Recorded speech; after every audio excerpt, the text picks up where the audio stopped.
Pretty good. What about you? Yeah, just winding Not down. bad, dude. Just like, getting some stuff ready for this release and all Hmm. that jazz. But other than that, not much. Awesome, awesome. Yeah, so you're Charlie Bishop. You're originally from Boston, you said, or was it Yeah. Massachusetts generally? Yeah. Massachusetts, but Boston area. So I was raised like 30 minutes outside of downtown Boston. Cool. And I forget, are you based in San Diego now or San Francisco? San Francisco. Yep. Okay. I thought maybe it was San Francisco after I looked at your profile and started to see you post a bunch of stuff there. But I'm down in San Diego a lot. yeah. Um I have some family down there. So Okay. I get down there as much as I can to escape the fog up here and surf down there in warmer weather. So That's I was probably like posting something about that. Yeah. yeah. But yeah, so you just put out Mountain for You. Do you have anything to say about that song in particular? Mountain for You. Yeah, I'm really happy with this one. This is one of those songs that kind of just like came out all at once in one sitting. I feel like some songs for me at least are kind of like just a really long process. Like they'll take maybe a year to be good enough in my mind to record. But Mountain for You um, was just something I wrote really quickly one night in like 30 minutes or something. Kind of liked it. It was like a little folk tune. Um, and yeah, we recorded it down in the mountains in Santa Cruz, and it was a cool recording process because we didn't really like overdub too much. We just recorded it live. Like I recorded the vocals and guitar all at the same time, and we found that that was just like a way more natural way of doing it. And when we tried to do it, like kind of stacking the guitar and then the vocals, it never sounded right. So we did everything live, and yeah, I feel like that kind of comes across in the recording. It has a few imperfections that I feel like are like my favorite parts of the song. And the timing is like a tiny bit off in a few parts, and I really like that stuff. And so, um, yeah, I'm happy about it. And it's a super fun one to play live too. Um, we just went on tour from Seattle down to LA, and I was finding myself like really looking forward to playing that one every night. Cool. Yeah, I didn't I guess that yeah, it does come across in recording. I didn't catch that it was live. Yeah. I was just gonna say, yeah, I mean, I'm really excited you put this out with us because I was checking out your other stuff and I love all your stuff, but I think this one really stands out as my favorite from your whole catalog. So Thank you, man. I'm really, Thanks. of course, so I'm really stoked that this is what you're leading in with us. And it kind of sounds like maybe you mentioned it being folkier. It sounds like maybe you're kind of leaning into a little bit of a slightly different sound. Would you say that's accurate? Or it was just kind of this song? Yeah. I feel like I'm like still on that journey of like figuring out exactly what my sound is, in a good way. Like I feel like I'm just evolving and getting better. And I don't I feel like some musicians listen to their old stuff and they like hate it and can't stand to listen to it. I wouldn't say I'm like that extreme. I like some of my old stuff, but I definitely feel like I'm kind of like somewhat removed from that, and I feel like I'm going in a direction. I don't know exactly where, but yeah, I think this is kind of representative of where I'm heading. And that being said, I feel like the songs that I have coming out over the next like 6 months are similar to this, but also some of them are a lot different. So Yeah, that's cool. Yeah, I mean, you have like this big booming voice. I know when Matt reached out to me to reach out to you, he was like, "Man, like this guy's voice is crazy. You got to check him out." And it really leans into this like kind of full country sort of singer songwriter stuff. Mhm. I was kind of curious, what kind of came to you first? Was it did you start out as a songwriter, singing, playing guitar? Or was it all kind of together to make Yeah, all those things so you could learn how to do it, basically?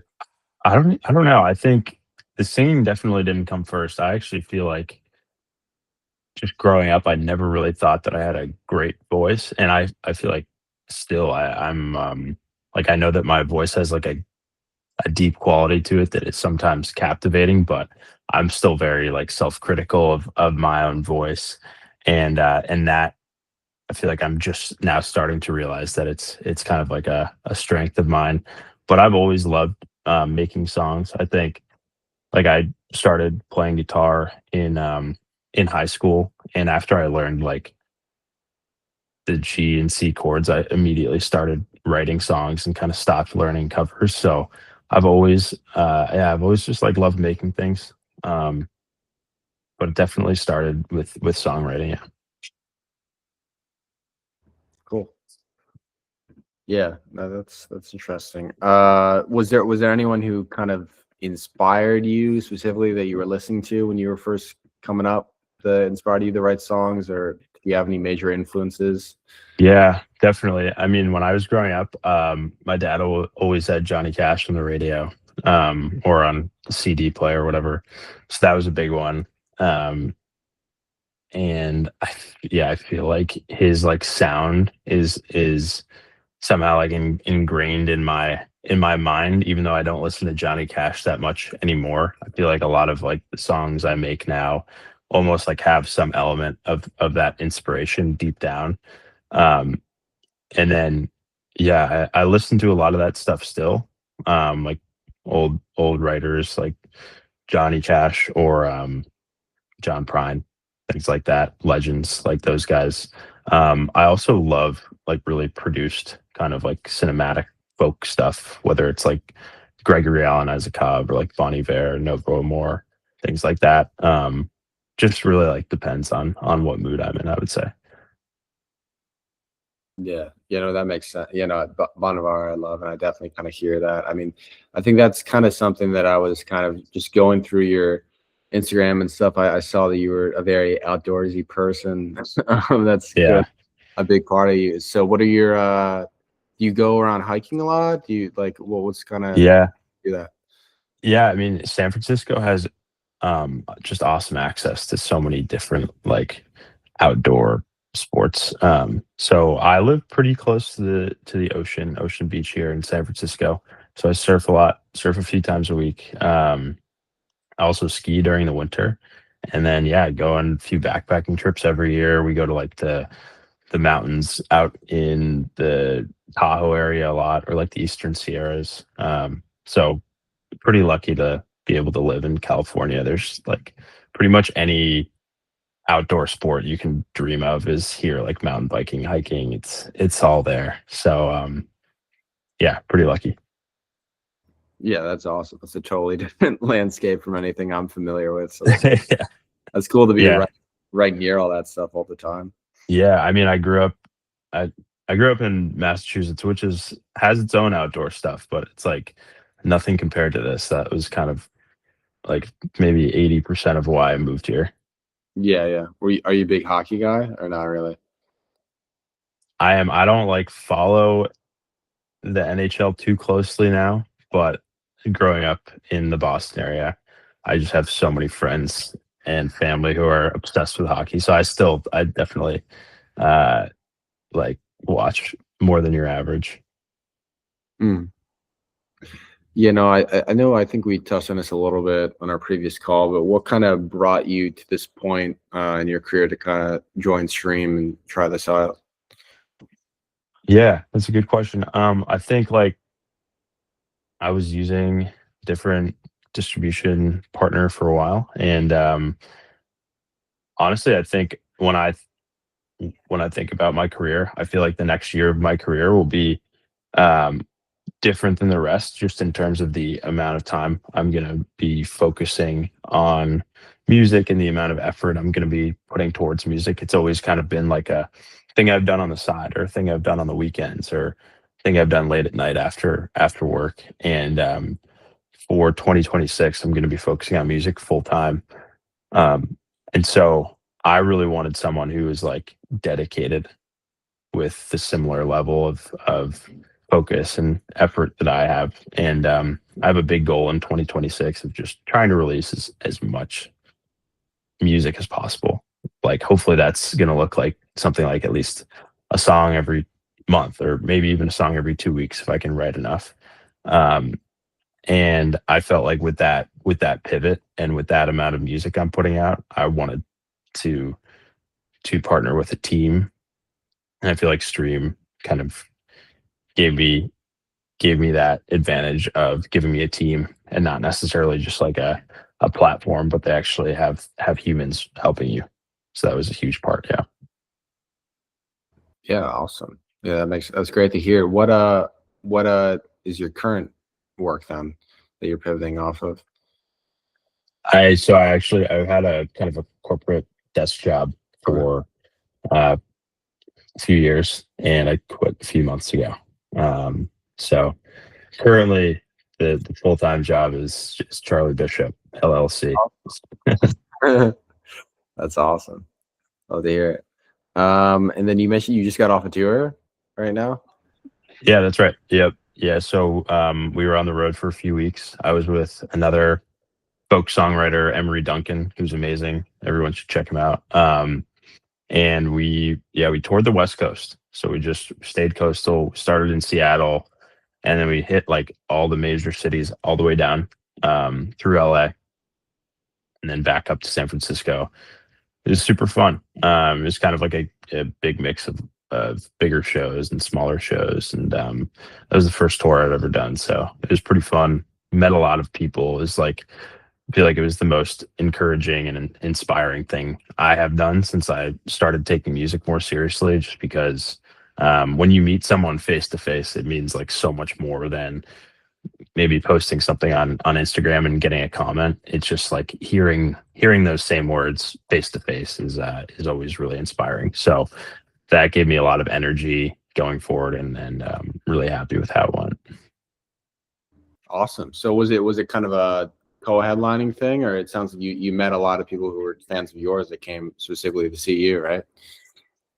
Yeah. I mean, some shows were mainly walk-in type shows where people weren't necessarily coming to see me. Other shows, like in San Francisco, we had a lot of people who were coming to see me and my band play, which was awesome. But yeah, it was co-headlining. So like Emery would headline one night, I would headline the next night. Some nights we had a different headliner, like in Seattle.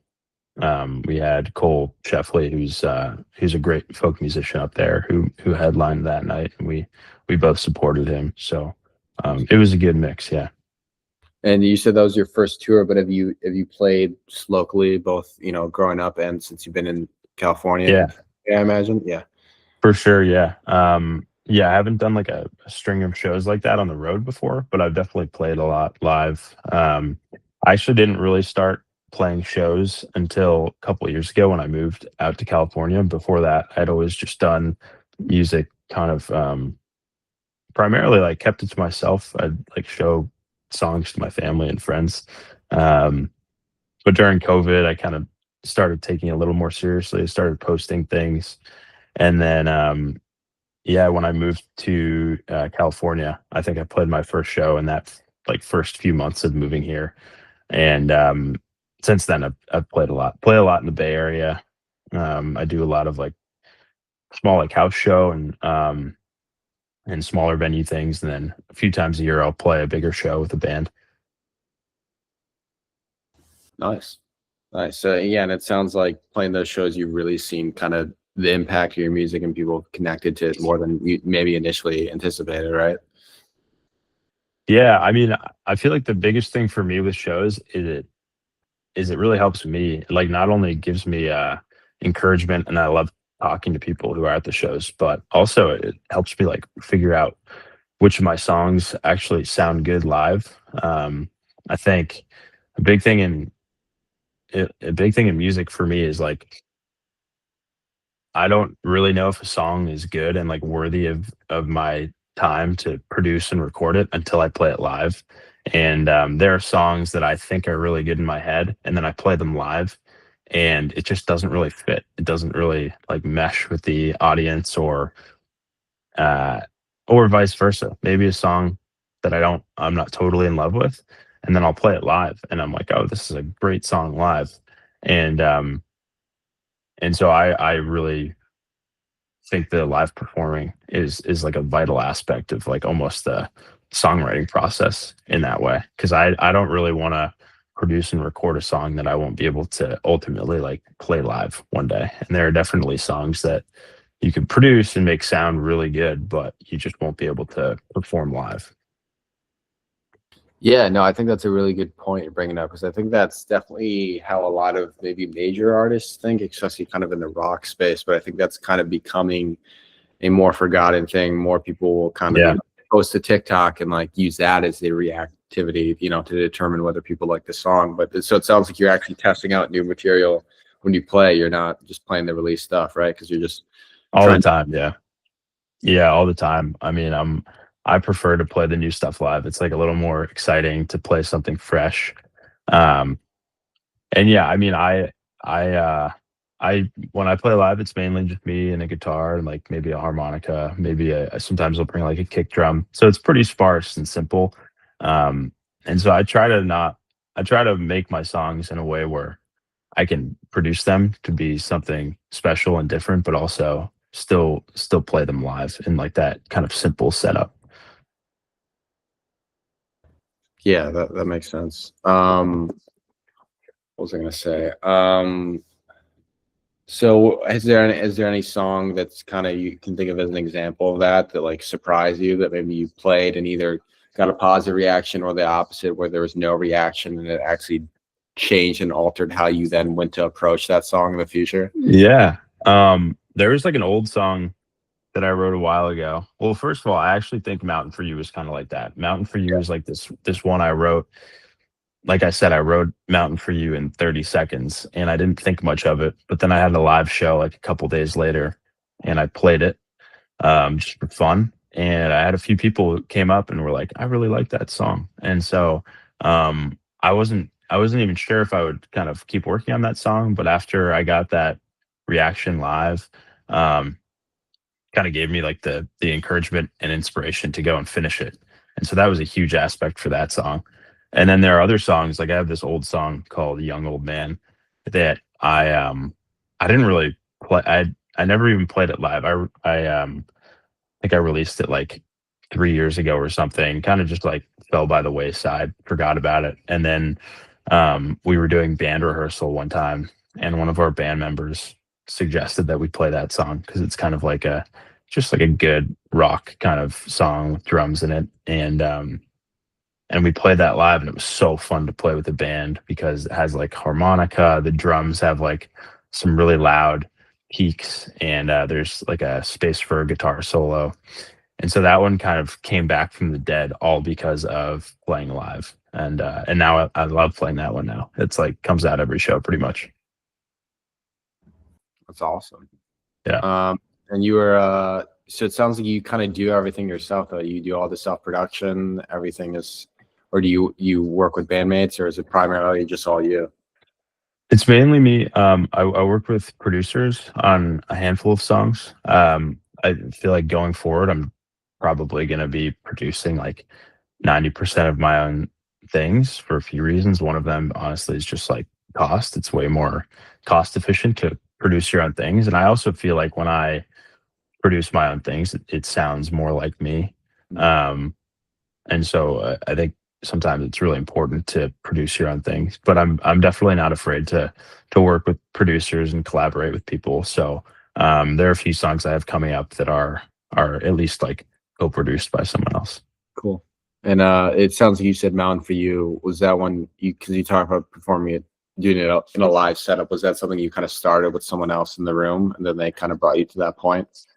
Yeah, so I I produced that one alongside Joe Kaplow, who Oh, is a great folk artist who's based in Santa Cruz, just an hour south of San Francisco. Joe's kind of like a local legend in the folk kind of alt underground folk scene around the Bay Area, and he was super helpful. So I showed him that song, and he kind of like helped me bring it to life in a way. I would say. I think like when I showed him the song was like pretty much done in terms of its structure, but Joe helped bring it to life in terms of like getting the right drums to play on that song, and Joe added some resonator guitar and like some kind of cool like steel slide riffs in the chorus section. And I think, yeah, that song's like a touchy one, because if you do too much production on a folk song like Mountain for You, it will just sound like way overdone. And I think we did a good like tasteful amount of production where we just added like a few little details to keep people interested, but nothing that would like would be like, you know, overbearing on the lyrics or anything like that.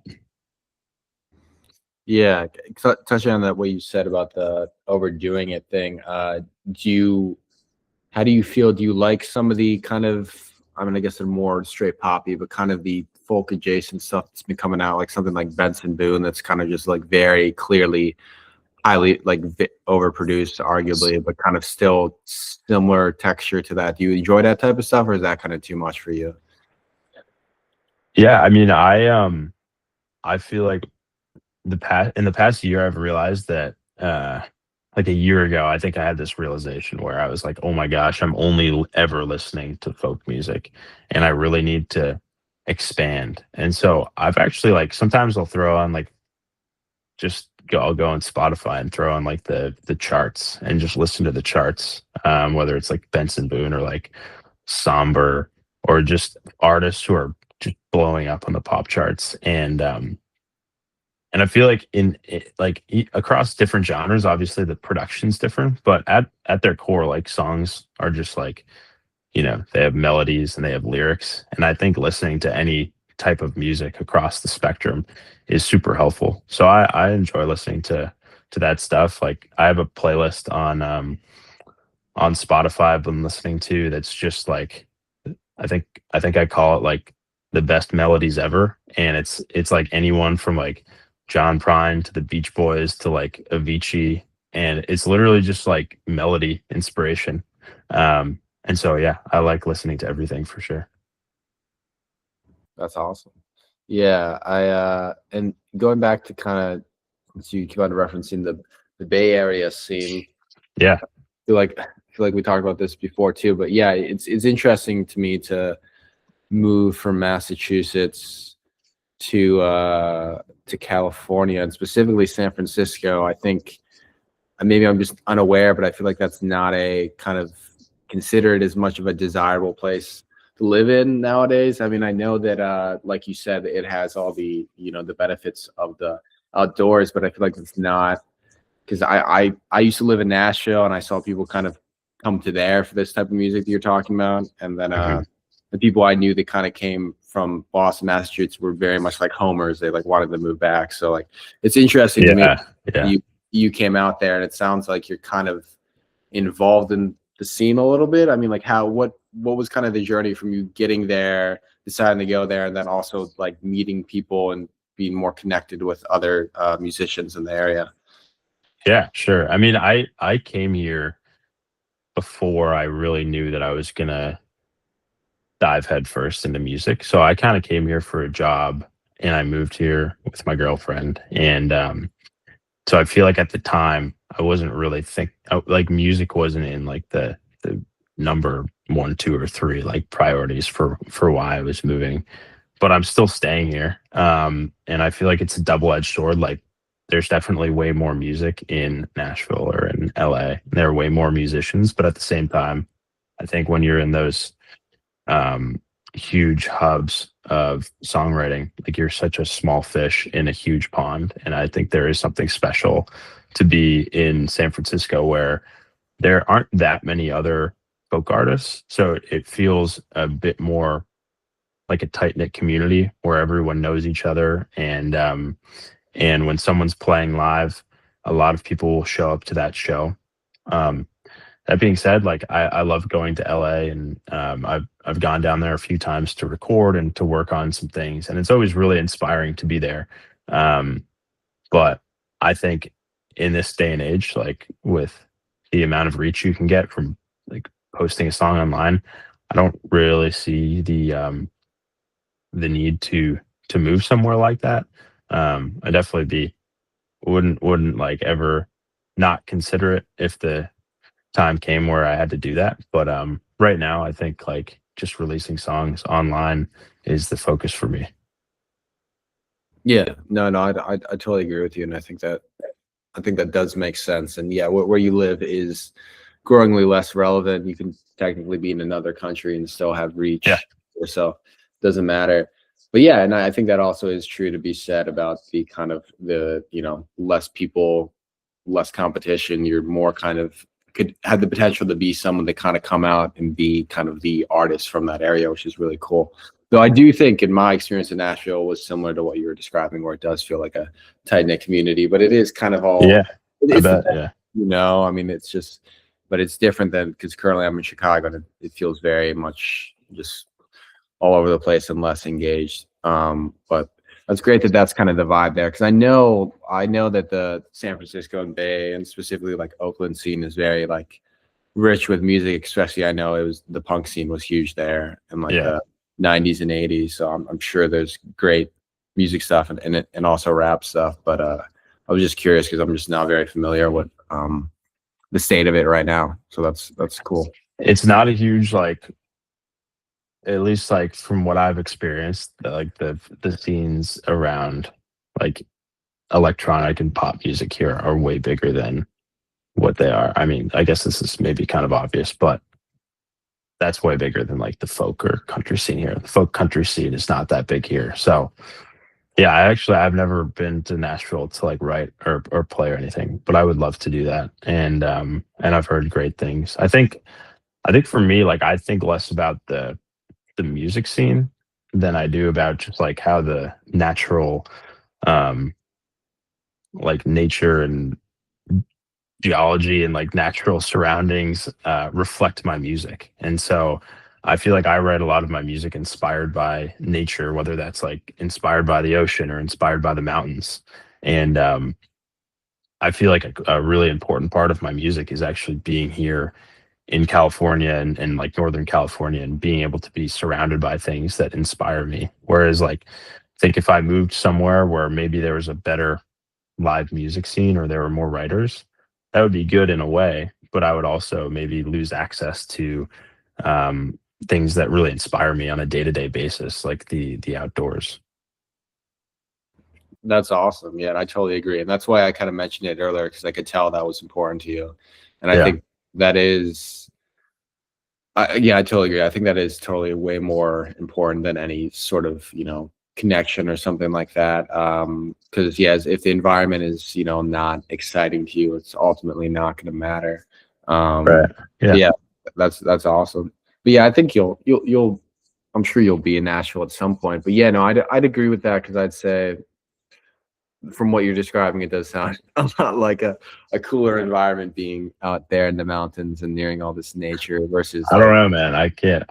I am definitely jealous of people who live in Nashville and get to go to like writing groups every day. Like I've never done that out here, but yeah, totally, it's always pros and cons. totally. Yeah, I think I spent so much time there. I kind of I hated it, and then I grew to like it towards the end. But I think there is something special about that. There also is something special to just like I'd play out there with artists and then people would get, signed. It just that doesn't really happen everywhere, like in No. that's only like Yeah. a few cities are like that where there's actually label people and all this stuff at all these shows. So there's kind of more opportunity. It sounds Crazy. that I've seen that happen a lot. So stuff like that kind of happens. But yeah, no, the writers rounds are big, though I don't know how much value that really ultimately has, but that's something I'm sure you would have you heard of that? That's kind of a big Nashville thing. Yeah. It's the Yeah. full I've heard of that. chair set up and you kind of rotate, tell the story of your song and perform. Mhm. That's a huge thing there. And then also, like you said, the writing camps. But I mean, people do that in LA, New York, everywhere too. I mean, there's a lot of stuff. But yeah, I think there is something to be said about being a like yourself, kind of a primarily like singer songwriter, like not like you don't because you don't do you do co-writes or is that not as much part of your I've process? never really done a co-write. Yeah, I feel like a lot of the writing I do is pretty um, like, yeah, it's pretty. I guess individual, like the process is pretty individual and solitary. And I definitely would be super open to collaborating more. I think that's on the agenda for 2026. Yeah. No, I think that's beneficial, but at the same time, the fact that you're able to kind of, have such a great sound just doing it all your own is, I think, perfect because everything's just kind of moving towards having more autonomy as an individual. And, Yeah. as crude as it is, just from a money perspective, it's smarter to just be the only person. Because if you look at Yeah. these big songs that have like 20 writers on it, like it's like, how much money are people actually getting from that versus like Billie Eilish? It's just Right. her brother. They're the Yeah. only, which is crazy. I always think it's crazy to look at that because she's Wow. consistently, a top 10 artist. And you look at Taylor Swift too, like Crazy. her songs have all these songwriters. The Billie Eilish songs, it's just Billie Eilish and Phineas. So they're making it insane. Insane. Insane. Yeah. And I feel like, yeah, and producing it yourself just gives it such a unique tone. Like there have been songs that I've like produced a demo by myself and then I've gone to a studio and like produced it quote unquote like professionally. And then I'll show my friends like both versions of the songs and they will far prefer the demo version that I did by myself because there's like a certain amount of character that you can't really capture when you're in like a professional studio. But when I'm recording it on like my $200 mic in my basement, like that has some tone on it that is unique to me. Um, and I'm trying to like, I think I'm slowly understanding that that's actually like it's a good thing, not necessarily a bad thing to have those little slight imperfections. Yeah, and I think it's good that that's your attitude because I think all the artists that I'm a big fan of are kind of that almost ilk of like almost, I mean, not saying that you're this, but kind of like a control freak, almost like of like, Yeah. I don't know. I'm a big fan of Sum 41, the singer from there, Derek Whibley. He's talked about how like he didn't want to produce his stuff. He didn't want to, be the producer for their albums, but it's just every time they worked with someone else, it didn't work. And he was like, well, I guess I just have to do it myself. And there is something about like Yeah. when you Yeah. kind of do it all yourself, you don't have to worry about, going back and forth with this person and having them tweak it. And then eventually you just kind of realize, well, like, oh, I could just do this. And I think being well-rounded and being able to, even if it's like not to the degree of, like you said, a professional producer, a mixer engineer, but if you're able to kind of record yourself and have the capacity to do production, I think that, goes a long way and is a better skill to kind of have than be reliant on other people. And like you mentioned, have to pay for it every time. For sure. Yeah. I mean, I still outsource like mixing and mastering because I Sure. think that's kind of a different ball game. It's like that's more of a science that I don't really know too much about. And I think at some point this year, my goal is to like mix a few of my own songs. I'm still gonna have mastering taken care of by someone else who actually knows what they're doing. Um, but yeah, I mean, I think it makes more sense to do that kind of DIY thing now. I've looked into a few studios out here, and there are some great studios, but it's like you realize that spending one day at a studio is the same amount of money as investing in like an entire home studio setup. Like you Yeah. might as well just do it on your own. Yeah. Yeah.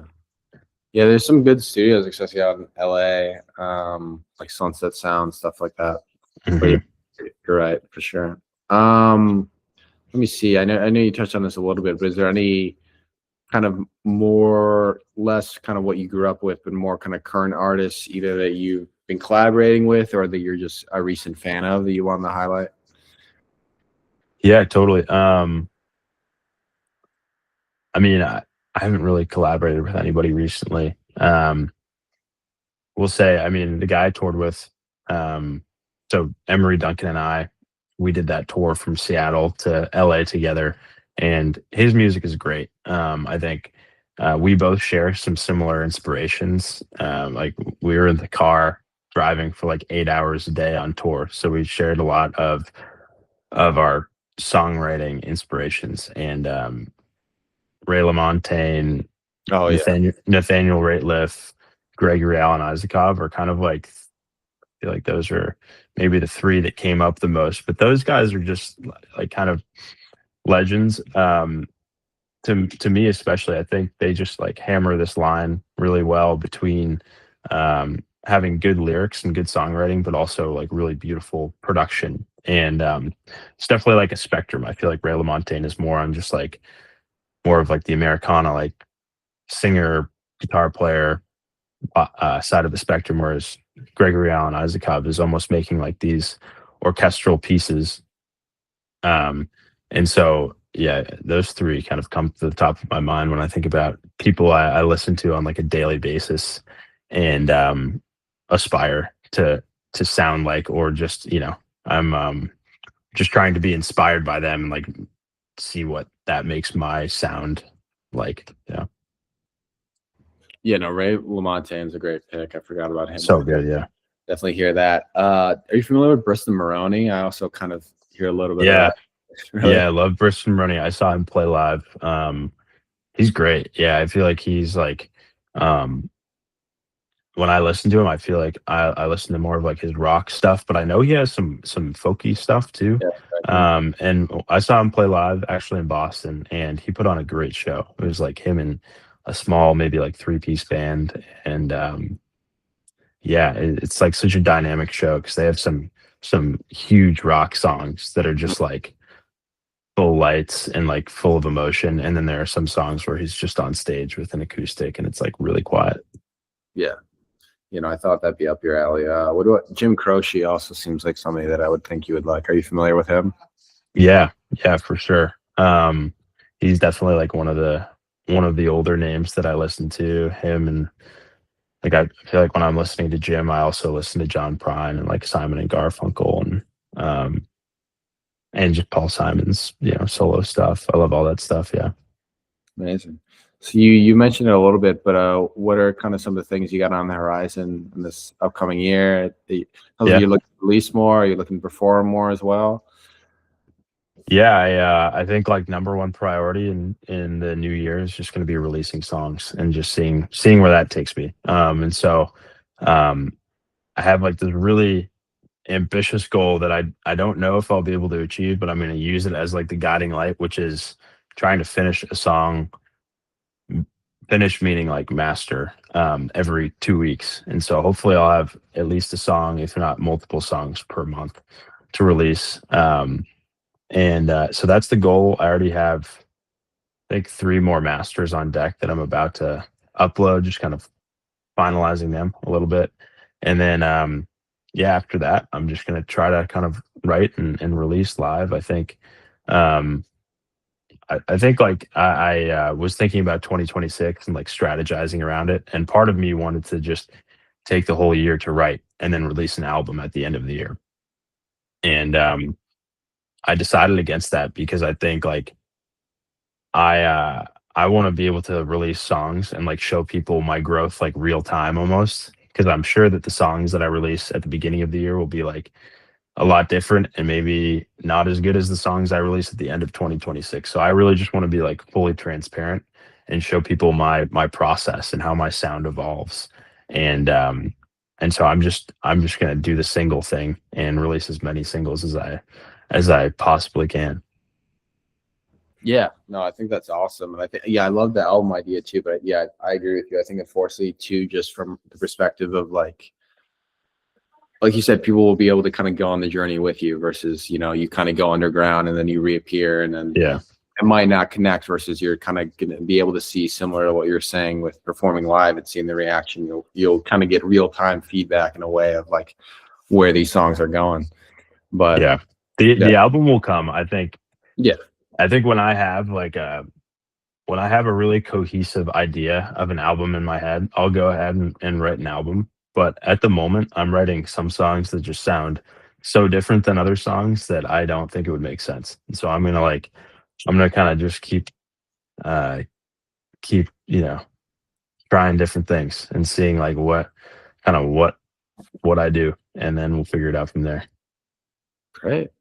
Okay, well, I think we got enough stuff to Sweet. work with. I appreciate you talking. I'm just Sweet, ending the man. recording real quick. Yeah, yeah.